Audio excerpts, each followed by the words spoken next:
السلام عليكم ورحمة الله تعالى وبركاته. مرحبا بكم في قناة شهوات رشيدة بوساوي. هذا النهار جبت لكم بسطيله بعجينة المسمن بواحد الحشوة ديال الخضر اللي كتجي لذيذة ورائعة. نتوما شوفوا معايا كيفاش كتجي مورقة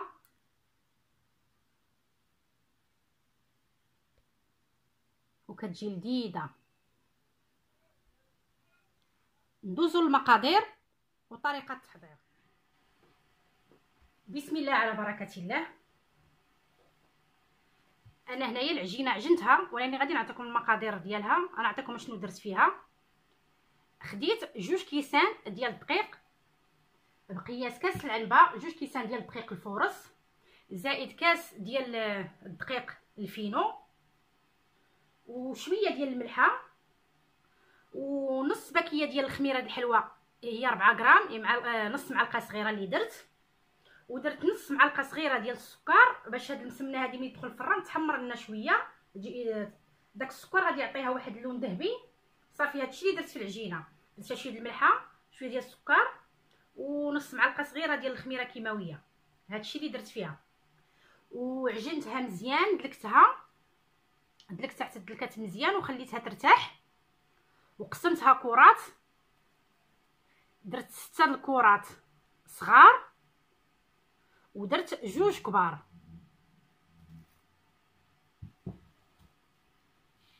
بالنسبه للحشوه دابا هنايا انا عندي هنا بصله خضاريه، لان البصله الخضاريه في هاد الحشوات كتجي لذيذه، ودابا الوقت ديالها نستغلوها. المهم نتوما الا ما عندكمش البصله الخضاريه ديروا 2 بصلات هكا شلضوهم رقاق. وعندي هنايا 2 ديال القرعات، وعندي 2 ديال الخيزوات، وعندي واحد الفلفله خضراء، وعندي فلفله حمراء اللي قطعتهم صغارين مربعات. هاد الفلفله عندي كانت في المجمد. وعندي واحد 200 غرام ديال الكفته، وعندي شويه ديال الزيتون مقطع، وعندي شويه ديال الفرماج احمر. بالنسبه للتوابل عندي هنايا شويه ديال الابزار، وعندي شويه ديال الهريسه السودانيه، وعندي شويه ديال الملحه. ما تكثروش الملحه لان الفرماج مالح، وصوص صوجه مالحه يعني. وعندنا والعجينه درنا فيها شويه الملحه، والزيتون عندنا مالح. حاولوا ما تكثروش الملحه. وعندي بودره الثوم، وعندي صوص الصوجه، وشويه ديال زيت المائده باش نشحر هذه الخضره هذه.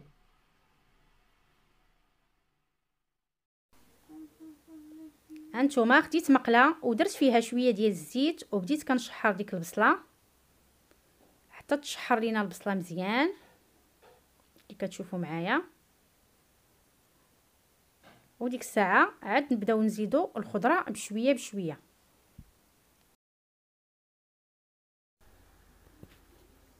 هانتوما شوفوا معايا بعد ما تشحرات البصله تشحرات مزيان، خليوها حتى ملي كتنشحروها مزيان كتطلق واحد المذاق اللي هو زوين. عاد ديك الساعه نبدا نضيف الفلفله حمراء اللي مقطعه مربعات، والفلفله خضراء. كي شفتوا معايا الفلفله حمراء راه كانت عندي في المجمد. ونخلي هذا الشيء يتشحر مزيان حتى هو مع البصله، الفلفله مع البصله. ونضيف ليهم شويه ديال الملحه. كيف قلت لكم ما تكثروش الملحه لان الزيتون عندنا مالح، والفرماج حتى هو عندنا مالح. ديروا غير شويه د الملحه باش ما تجيكمش الحشوه مالحه بزاف. ونخليو هذا الشيء يتشحر مزيان. وعاد ديك الساعه نزيدوا عليه خيزو والقرعه. هانتوما شوفوا معايا بعد ما تشحرات ديك البصله والفلفله الحمراء والخضراء تشحروا مزيان. هانتوما شوفوا رجعوا على هذا الشكل يعني حتى طاحوا مزيان. عاد ديك الساعه غادي نضيف ليهم القرعه محكوكه وخيزو حتى هو اللي حكيت.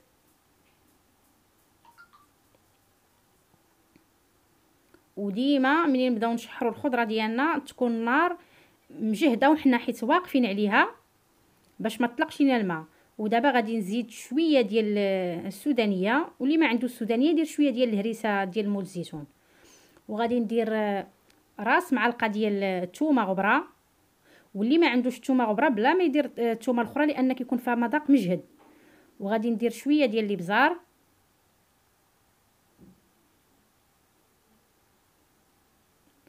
ونخلط هاد المكونات ديالي مزيان باش تدخل ليهم التوابل. وندير واحد المعلقه كبيره ديال الصوجه، اسمحوا لي راني نسيتها، معلقه كبيره ديال الصوجه. واللي ما عندوش يستغنى عليها. دابا نخلط دوك التوابل مزيان. ديما فيما تبغيو تشحروا شي حاجه ديما خذوا المقله تكون كبيره باش كتساعدكم باش ما تطلقش لكم الماء. الخضره ما تزيدش تطلق الماء. ملي كتكون المقله كبيره كتساعد في التشحار. اي حاجه بغيتو تشحروها ديروا المقله كبيره باش الخضره ما كتطلقش لكم الماء. صافي نخلطو مزيان.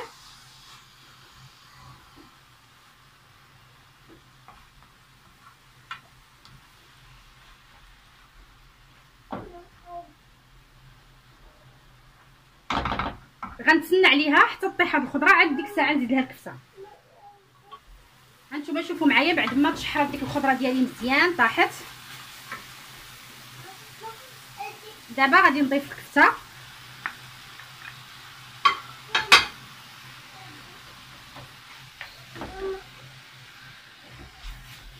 هاد الكبسه نديرها بحال هكا باش تفتت.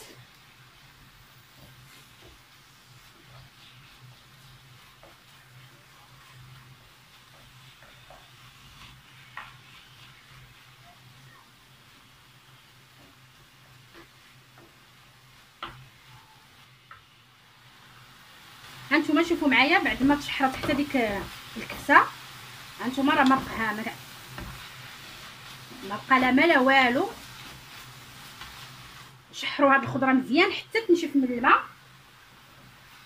ودابا غادي نضيف داك الزيتون مقطع.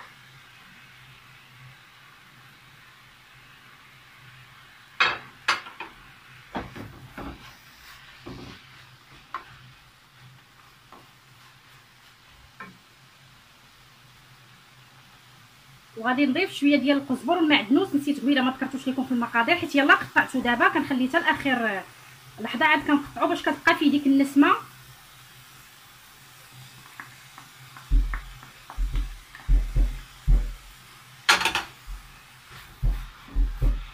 صافي انا دابا غادي نحيد المقله ديالي على النار وغادي نخليها تبرد ونتلاقى معكم ان شاء الله باش نعمروا المسمنه ديالنا. انا رجعت لكم ثاني من بعد ما بردت لي الحشوه مزيان. ضروري ما تخليو الحشوه تبرد. حيدوها الا كنتو مزروبين عليها، حيدوها من ديك المقله وديروها في شي طبسيل، سرحوها حتى تبرد مزيان. وديك الساعه عاد نبداو نعمروا في المسمنه ديالنا. هنايا عندي الفرماج.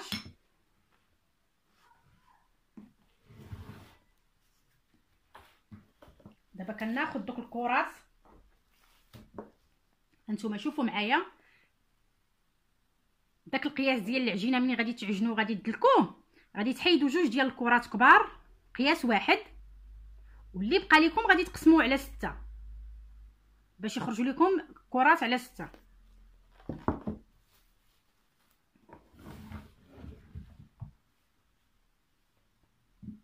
دابا كناخذ الزيت كندهن به على هذا الشكل هذا، وكناخذ شويه ديال الفينو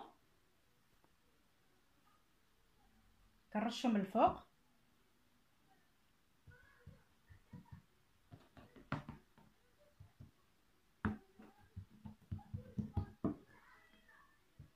وكنزيد عليه كره اخرى لان هادو غادي يكونوا هما القاعده ديال المسمنه. ضروري خاصها تكون شويه داكشي باش تكون شويه سميكه، داكشي باش درت جوج ديال الكرات. وهذا الفينو هذا باش يفرق لينا بين الورقه والورقه. صافي كنقرصها دابا رقيقه، كنطلقها مزيان ديما بشويه الزيت باش يساعدكم تطلقوا الورقه. هانتوما شوفوا معايا بعد ما طلقت دوك الكرات ديالي طلقتهم مزيان. هانتوما شوفوا معايا طلقتهم رقاقين، وخديت كره من هادوك الصغارين وطلقتها حتى هي، وغادي نجيبها نحطها الوسط على هذا الشكل هذا.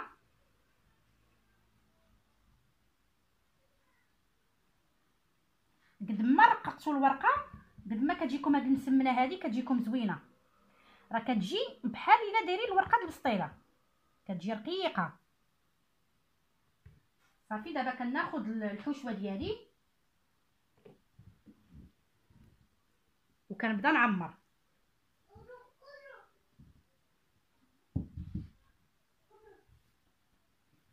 نسرح الحشوه على هذا الشكل.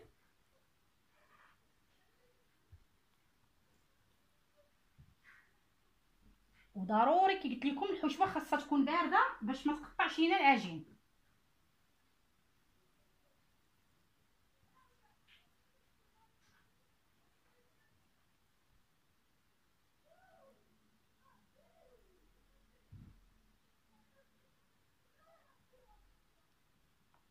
كنزيدو شويه ديال الفرماج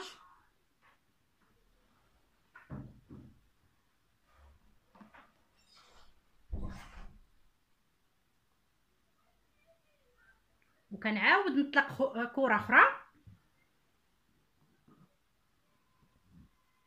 كنديرها فوق منها على هذا الشكل هذا، وانتم كتجبدوا.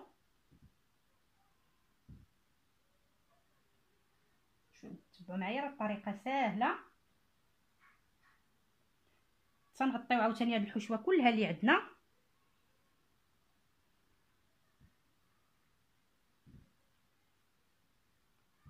وغادي ندير عاوتاني الحشوه.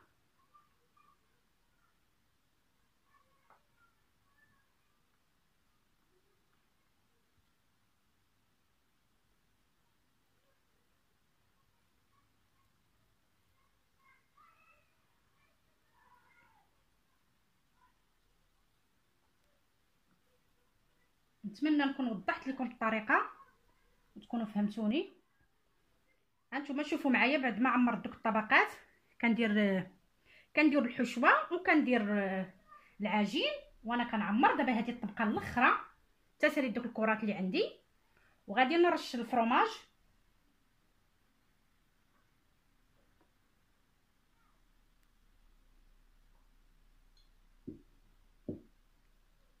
وكناخذ الكره الاخيره، كناخذ العجين الكره الاخرى كنطلقها وكنديرها فوق الحشوه.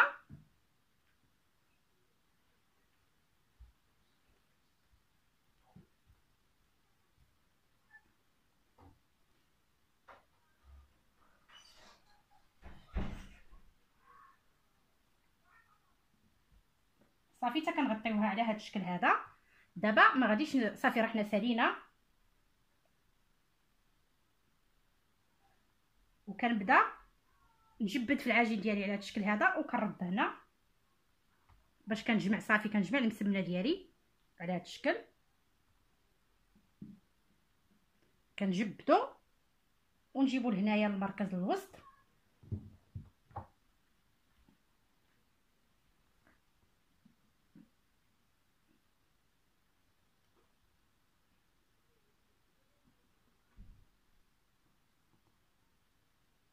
هانتوما انا جمعتها.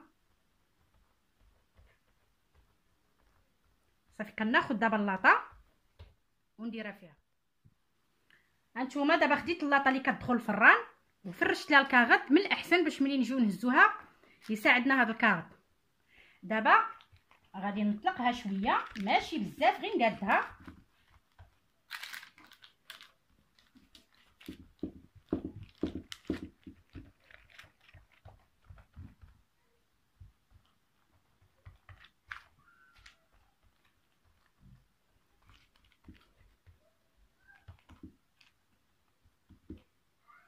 دابا غادي نشعل الفران، غادي نسخنو مزيان حتى يسخن، وعاد غادي نخشي فيه هاد يلا. هانتوما انا ساليتها دابا في التكراس قبل ما نبدا نقرص. دابا شعلت الفران، دابا واحد 5 دقائق باش شعلت الفران، خليته سخن مزيان. دابا غادي نخشي المسمنه وغادي طيب غير على 180. غنشعلو عليها غير من التحت حتى نشوفوها طابت من التحت وبدات كتطلع معاها الحموريه مع الجناب.